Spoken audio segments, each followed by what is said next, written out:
Uma coisa que me deixa curioso do que você falou no início da conversa é as paradas das magias. Uhum. E como foi essas suas experiências com magias dentro do satanismo? Que isso é magia curioso. que você tentou e deu certo? Tem. Eu não posso ensinar magia. Não, não aqui, mas ensina. Não, eu vou não precisa pensar, ensinar. é. Fala algo como... Até porque essa porra deve ser super complexa. Não eu ia fazer sem querer uma hora na minha vida. Não, tem as mais simples, é que nem fazer mágica, tá?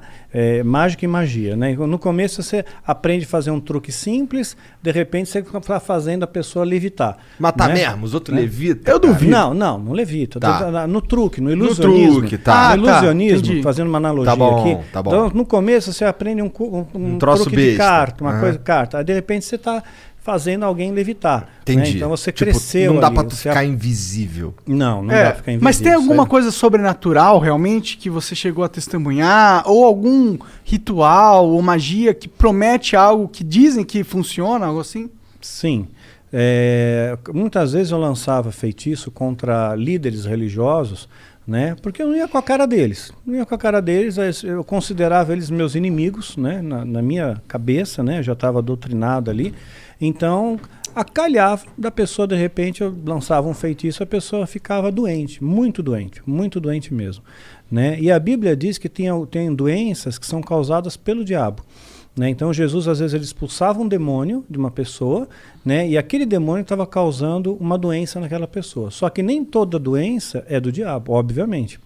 Né? Então, se fosse assim, né? Para que medicina? Você vai para a igreja, todo mundo e pronto, Tá resolveu curado. o problema, está curado. Né? Então nem toda. E também nem sempre Deus cura. Né? Então, às vezes a pessoa tem uma doença, ela acha que é do diabo, pôs na cabeça dela que é do diabo e que ela tem que fazer, sei lá, uma libertação, uma quebra de vinho, quebra de maldição hereditária, aquela coisa toda.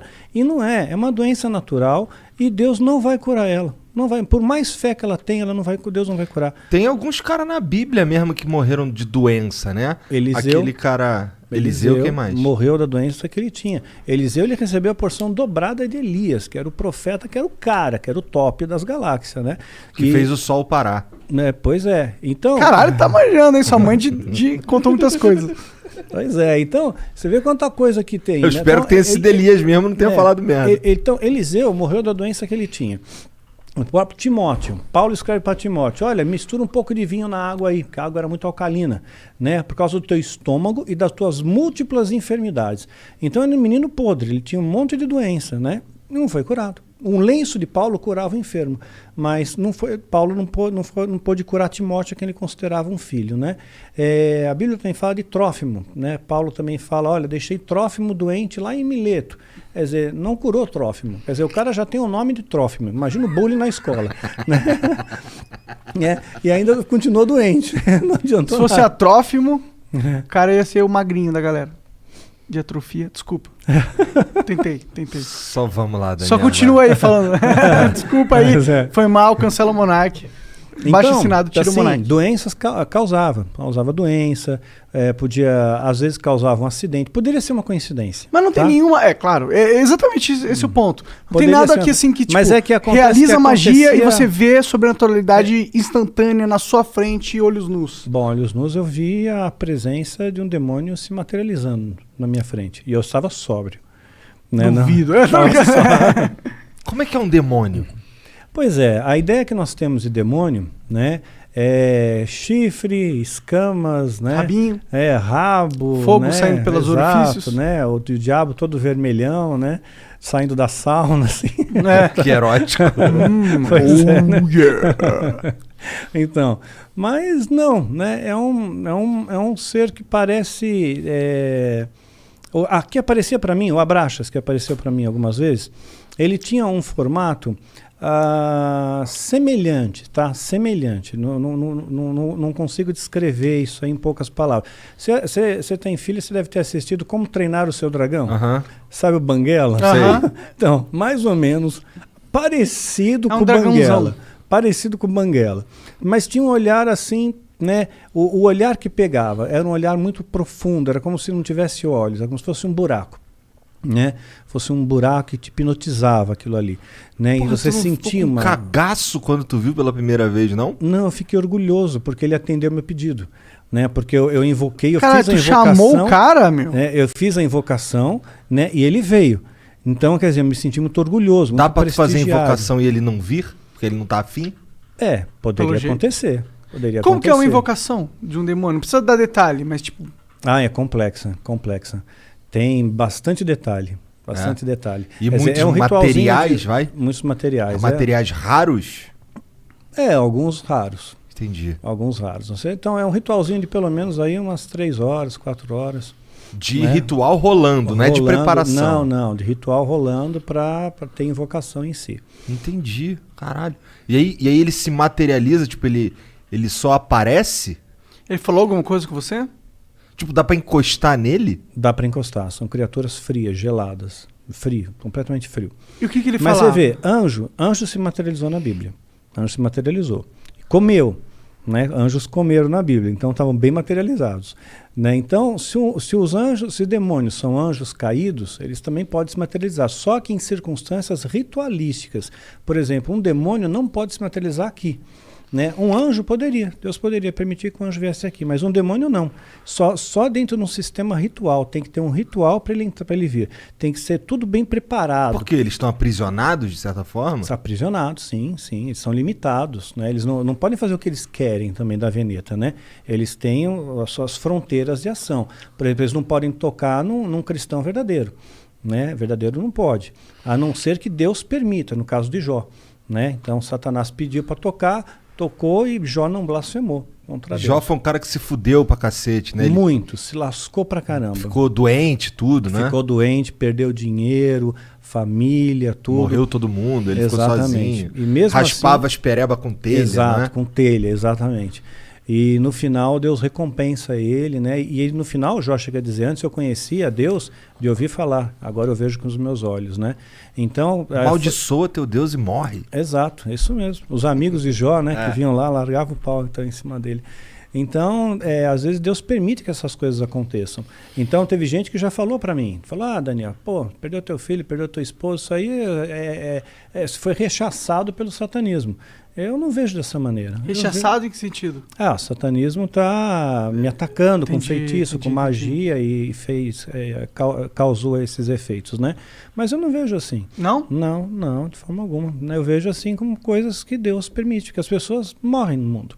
Né? Isso acontece, né? Então as pessoas têm depressão, né? Então aconteceu, eu vejo como uma fatalidade.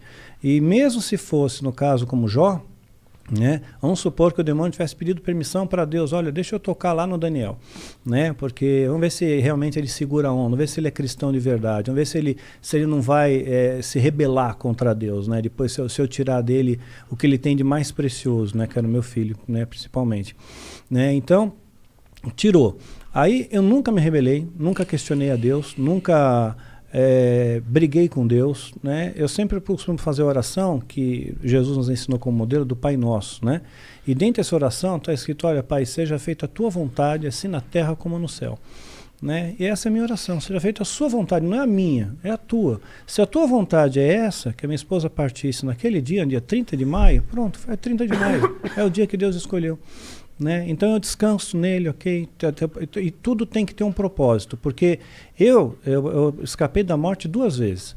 Né? Então por 2 vezes escapei da morte. Então, olha, eu diria que 3, se contar da vez que reagiu a arma lá do cara. Se contar nessa 3, porque ali 2 vezes, né? Então, assim que eu vi a morte de perto, né? Você sente o cheiro da morte de perto, né?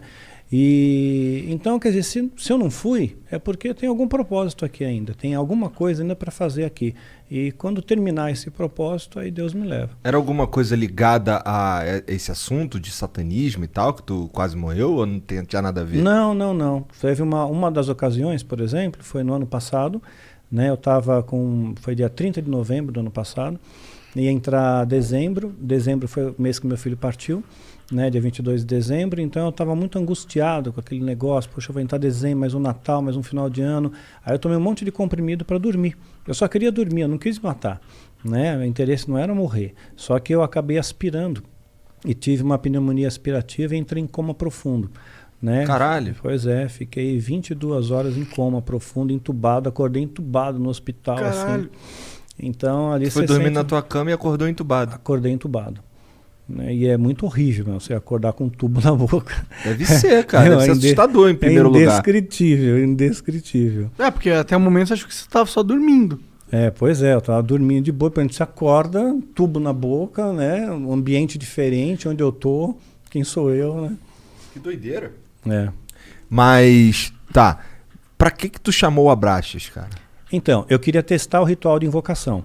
Porque se eu conseguisse que ele aparecesse, eu ganharia méritos dentro da Irmandade. Tinha alguém testemunhando ali? Não, não tinha. Não tinha, mas a minha palavra valia porque, supostamente, esse demônio validaria essa palavra, né, para o sumo sacerdote. Né? Então eu fiquei muito orgulhoso com aquilo. Então a primeira coisa que eu perguntei para ele, né, eu toquei, vi para ver se era real, né, gelado, frio, né, e me olhava fixamente nos olhos, né, mas eu não conseguia olhar por muito tempo, né. Ele era da tua altura? Não, estava mais alto que eu, mas estava como se estivesse ajoelhado, sabe? Tá. Né? Como se estivesse ajoelhado, não, ajoelhado, sentado sobre os joelhos. Tá. Ele tinha quatro membros? Sim, sim, sim. Assim, o Banguela lá, ele não é bípede, mas ele era bípede? Sim, bípede. Entendi. Né? Sim, tinha pernas, braços, né? Sentou, né? Forte, braceletes que pareciam braceletes de ouro, era dourado, né? Não sei se de ouro de verdade, não. Tá. Né? Dá para morder assim, tipo assim. É para valer, né? E a única coisa que eu perguntei foi se os animais eles iam para o céu, né? Perguntei, os animais vão para o céu, né? Porque eu tinha essa preocupação, será que os animais vão para o inferno? O animal é bonzinho, ele não pode ir para o inferno. Então eles estão todos no céu, né? Eu só fiz essa pergunta, né? Sei lá, uma pergunta besta, né? Que veio na minha cabeça. Interessante a pergunta até. Mas eu fiquei no vácuo, eu não tomei resposta nenhuma e ele desapareceu. E olha lá, ele, porra, tu me chamou pra isso, meu irmão? Caralho! Deixa eu tomar no cu, porra! Eu queria a porra da tua alma, não quero só um quiz aqui, eu sou o dicionário Aurélio da divindade, porra. Porra, mas em alguma outra oportunidade tu ouviu a voz dele? Eu vi a voz de outra entidade. Quem? Né, do Astaroth. Quem é Astaroth? Né? É a Astaroth. Né? É uma outra entidade que se manifestou dentro do ritual coletivo, dentro mais pessoas fazendo parte do ritual. Devia ter por volta de umas 200 pessoas. Caralho! No ritual. Físico? Presencial? Presencial, sim. Presencial. E todo mundo viu a mesma coisa? Zoom, não era pelo Zoom. Ritual. E todo mundo viu a mesma coisa? Todos viram a mesma coisa. Porque que todos loucura, olhavam na mesma direção. Isso é loucura. Né? Eu também cheguei a ponderar isso. Né? Eu vi e eu notei que todos olhavam na mesma direção. Né? E falou numa voz imponente, né? Falou algumas coisinhas ali. Você sabe o que? Você lembra? Eu lembro, mas eu vou dar spoiler, porque tem gente maluca que vai querer ser satanista e vai quebrar a cara. Foda-se. Porque ele falou uns bagulho maneiro? Não, ele pegou, disse alguma coisa, como que vocês são da família, são bem-vindos. Entendi. Eu protejo vocês são filhos da sombra, né? Então, isso, na verdade, é assustador pra caralho. Tô fora demais. Eu não quero ser filho de sombra nenhuma, mano. E essa ideia de ser filho da sombra te dá uma sensação de proteção. Porque quem está na sombra, imagina que você está na sombra. Você está escondido. Você vê todo mundo que está na luz. Mas quem está na luz não vê quem está na sombra. Então você está camuflado no mundo, né? Então você é filho das sombras também. E aí todo mundo curtia. Mas ele falava mexia a boca e falava ou ele falava na cabeça? Não, mexia a boca e falava, né? Sem microfone, né? Não tinha acústica para microfone, assim, não tinha equipamento. Mas era uma voz foda. Era uma voz, sim. É grossona? Grave, bem grave. Bem grave. Caralho, cara, que porra é essa, cara? Tu é maluco de se meter nessas coisas, cara. Mas como que foi essa conversão? Como que você sai do... Tu falou que tu invocou o Abraxas várias vezes. Sim, sim. E ele nunca falou nada contigo? O cara era teu protetor. Falava coisas rápidas, né? Era sempre muito breve. Eram conversas breves. Era como se ele tivesse alguma preocupação maior. Ou tenho mais o que fazer. Entendi. Né? Eu fiquei 4 horas aqui e tal, você ficou 2 minutos, né? Então, arrombado, né, cara? Mas eram coisas breves, né? Eu queria confirmar, eles diziam no satanismo que eu tinha uma alma gêmea. né? Uma moça entrou junto comigo no satanismo, né? E a gente se dava muito bem mesmo, nós éramos muito amigos, né? E ele dizia que nós éramos a nossa alma gêmea, que era para nós ficarmos juntos. E o objetivo era que a gente tivesse um filho juntos e depois sacrificasse esse filho com 9 meses. Caralho, Né? que merda de ideia. Pois é, você vê, o satanismo tem uns negócios estranhos, né? E tem gente que cai nessas loucuras aí, né? Mas fato é que eu nunca tive um filho com essa moça, né? Mas pegou, né? Eu tô Mas brincando. pegou, né? Peguei.